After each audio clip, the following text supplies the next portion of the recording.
Okay, so this problem is 643 minus 75. Again, I'm going to use the place value strategy, which means I'm going to write my problem vertically again, like I did with the addition, because that makes it easier to look at. Alright, so starting off, already looks a little bit hard because there are some numbers that we can't really compute with. So let's start with our ones column, which is 3 minus 5.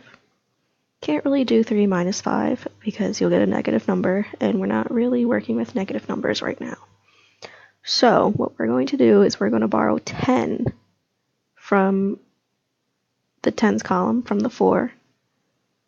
So the 3 turns into a 13. And it becomes 13 minus 5 instead of 3 minus 5. And that means taking 10 away from 40. So 40 minus 10 is 30. So 13 minus 5 equals 8. Next, we'll go to our tens column. We know our 40 got changed to a 30, so 30 minus 70. Again, can't really get negative numbers right now, so we're going to borrow 100 from the hundreds column, from the 6. So 30 becomes 130 minus 70 equals 60, and our 600 becomes a 500.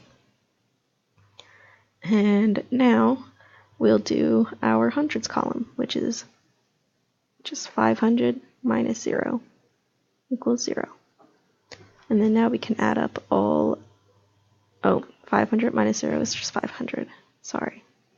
Okay, now we can add up all of it, all the numbers that we did, and to get our answer.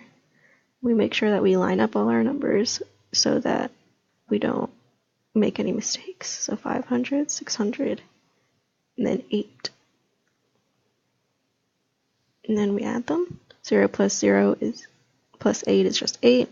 0 plus 60 is just 60. And then 500 plus 0 is just 500.